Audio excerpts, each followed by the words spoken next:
Bienvenue à tous. Peut-on enfreindre la loi par conviction humanitaire? C'est donc tout l'enjeu du procès emblématique qui a mobilisé des centaines de personnes aujourd'hui à Nice.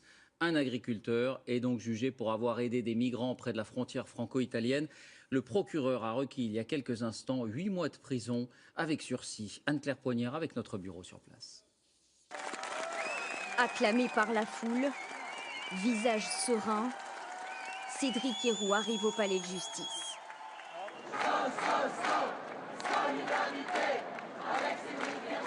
Poursuivi pour avoir aidé et transporté des étrangers en situation irrégulière, l'agriculteur de 37 ans affiche sa détermination. Tous les gens qui sont venus chez moi, c'est plusieurs centaines. C'est des enfants, c'est des familles et c'est des gens de bien. Et je suis heureux de les avoir accueillis et je suis fier de les avoir accueillis chez moi. Devant le palais de justice, 300 personnes réunies pour le soutenir. Des militants pour la plupart, membres d'un collectif d'aide aux migrants. Pour eux, ce procès n'a pas lieu d'être.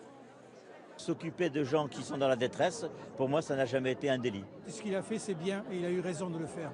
Son action est une action humaine. En octobre dernier, Cédric Héroux avait été interpellé pour l'occupation illégale d'un centre de vacances désaffecté appartenant à la SNCF. Sans autorisation, il avait conduit une cinquantaine de migrants à s'y installer. L'agriculteur producteur d'olives près de la frontière franco-italienne a également transporté et hébergé chez lui des réfugiés. À travers son procès, Cédric Héroux compte dénoncer les insuffisances de l'État en matière d'accueil des migrants. Il encourt 5 ans de prison et 30 000 € d'amende. Bonsoir Olivier Théron, vous êtes sur place, vous avez suivi l'audience. Quelles sont les réactions politiques dans la région ? Oui, bonsoir. Eh bien, Cédric Héroux est une personnalité qui ne laisse pas indifférent. Il est même plutôt clivant. D'un côté, et vous pouvez le voir autour de moi, il y a toute une partie de la population qui se retrouve dans son action d'aide et de soutien aux migrants en difficulté. Et de l'autre, il y a ceux comme Éric Ciotti, le président du conseil départemental, qui l'accuse de violer la loi de façon irresponsable. Dans les Alpes-Maritimes, en tout cas, Cédric Héroux a été désigné homme de l'année par un vote sur Internet. Peut-être le début d'un mouvement plus structuré, plus puissant, prêt à accepter de transgresser la loi au nom d'un certain humanisme. Merci Olivier. Du nouveau dans le débat sur les travailleurs détachés. Vous le savez, les fraudes sont nombreuses et régulièrement montrées du doigt. Eh bien, le gouvernement vient de dévoiler sa parade, une carte d'identité professionnelle qui sera désormais obligatoire pour tous les ouvriers ou les artisans sur les chantiers. Christelle Méral, Alain Locassio. La carte d'identité dans le BTP, la voici. D'ici un an, elle sera obligatoire sur les chantiers. Une arme contre le travail illégal. La carte permettra de vérifier qu'un ouvrier est bien en règle et l'employeur à jour de ses cotisations sociales. Près de 2 millions de personnes sont concernées.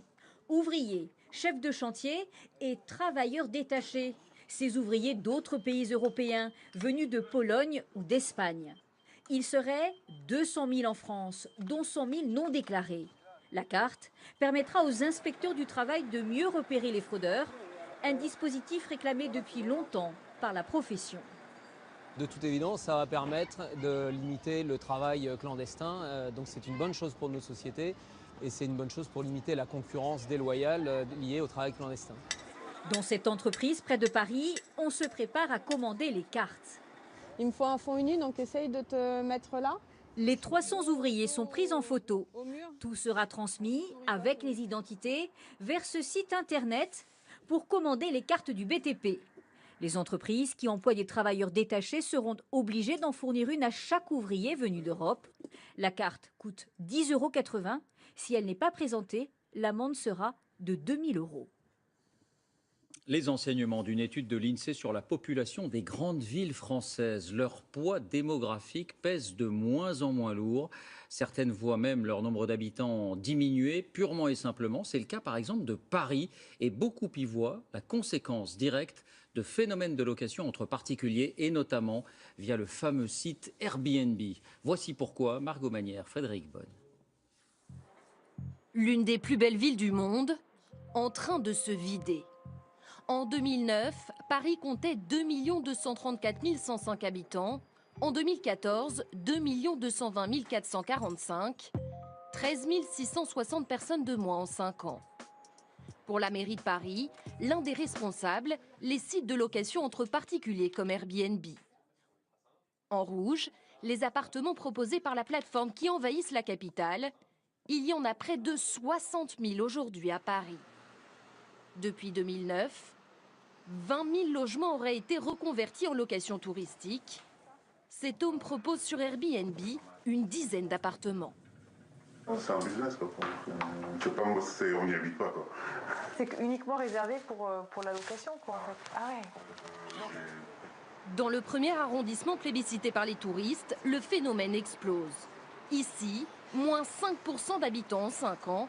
Pour le maire, un désastre économique.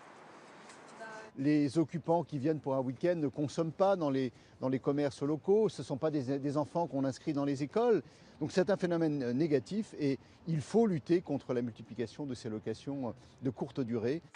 Airbnb se défend en affirmant qu'il permet aux familles parisiennes d'arrondir leur fin de mois et ainsi de rester vives dans la ville lumière. Et on va un peu plus loin avec vous, Jean-Paul Chapelle. Bonsoir. Bonsoir. Est-ce qu'ailleurs, dans les autres capitales européennes ou mondiales, la lutte est plus drastique contre ce phénomène Airbnb? Oui, David. À Berlin, il est désormais interdit de louer une habitation entière, seulement des chambres. Le propriétaire doit occuper au moins la moitié de son logement, sinon il risque une amende de 100 000 €. La mairie encourage même la dénonciation via un formulaire en ligne. À Londres, à partir de cette année, interdiction de louer plus de 90 jours par an. À Amsterdam, c'est 60 jours maximum. À Barcelone, les propriétaires doivent obtenir une licence de location touristique. À New York, la mairie interdit à un propriétaire de mettre plusieurs appartements en location et il ne peut louer que 30 jours par an. À San Francisco, la mairie a tenté de réduire ce plafond à 75 jours, mais les habitants s'y sont opposés par référendum. Ça reste à 90 jours par an. Vous voyez que c'est devenu un débat public. Et Airbnb, on s'imagine souvent que c'est une petite start-up. Est-ce que c'est toujours le cas? Pas du tout. Elle a de gros moyens. L'entreprise ne communique pas sur ses résultats. Elle n'est pas cotée, mais elle fait des bénéfices. Sa valeur est même estimée à 24 milliards d'euros. Vous imaginez, c'est 2 fois ce que vaut en bourse le groupe Accor, leader français de l'hôtellerie. Merci Jean-Paul. L'économie encore et le plein emploi qui bat des records en Allemagne. Regardez ce chiffre, celui de l'excédent du régime d'assurance chômage, de quoi susciter quelques jalousies, 5 milliards 400 millions d'euros. Dans certaines régions, comme la Bavière, la pénurie de main-d'œuvre est criante. Envoyé spéciaux à Maury Guibert, Brice Boussoir. Le succès de l'économie bavaroise, c'est d'abord cela. Des lignes de production automobile qui tournent à plein, des PME qui exportent comme jamais. Mais derrière ces fleurons, ce sont désormais tous les secteurs qui profitent de l'embellie. À la tête d'une petite société de chauffage, Andreas Kuhorn ne dira pas le contraire. Oui, je dois mettre la main à la pâte parce qu'en ce moment, on n'est pas assez nombreux. Et toute la journée, il n'arrête pas, toujours sur la route, de chantier en chantier. C'est compliqué de répondre à toutes les demandes. En ce moment, il y a vraiment beaucoup de travail. Il y en a même trop, vu le nombre de salariés que j'ai. Il en a 28 aujourd'hui et il pourrait sans problème en recruter 3 de plus. Mais encore faut-il les trouver, car les installateurs comme lui sont très courtisés. Dans notre secteur, il y a beaucoup de concurrence sur la main-d'œuvre. Toutes les entreprises cherchent, et c'est celle qui offrira les meilleures conditions qui pourra attirer de nouveaux installateurs. Et dans la région, on voit souvent ce genre de panneaux fixés devant les entreprises. On recrute. Avec à peine 3% de chômage, c'est le plein emploi en Bavière. Et la pénurie de main-d'œuvre ne cesse de s'aggraver. En 1 an et demi, le nombre de postes vacants a augmenté de 50%. À l'Agence pour l'emploi, cela a changé beaucoup de choses. Oui, dans quel domaine cherchez-vous ? Désormais ici, on s'occupe surtout des patrons qui cherchent à recruter. Pensez bien à soigner votre annonce. Où se trouve votre entreprise? Est-ce facile de s'y rendre en transport? Quels sont les horaires de travail? Tout cela joue un rôle. Mais pour les petites entreprises comme celle de Philippe Winkler, la recherche de nouveaux employés devient très compliquée. Je vais vous montrer les bureaux que nous aimerions voir occupés. Ils sont déjà prêts pour les prochains salariés, on en recherche juste 1 ou 2. Il cherche mais ne trouve pas. Même les jeunes à peine sortis de formation qu'il a reçus étaient devenus trop exigeants. Ils avaient à peine 20 ans et quand on leur posait la question « Quelle rémunération demandez-vous ?», j'ai arrêté l'entretien car je savais qu'on ne pourrait pas se mettre d'accord. En Bavière, les salaires ont augmenté de 3% l'année dernière. La hausse est continue et cela attire des candidats qui viennent de plus en plus loin. Les entreprises bavaroises pourront aussi compter sur les dizaines de milliers de réfugiés arrivés depuis plus d'1 an. Le recours à cette main-d'œuvre va d'ailleurs accentuer une tendance lourde. La moitié des emplois créés dans la région est aujourd'hui occupée par des étrangers.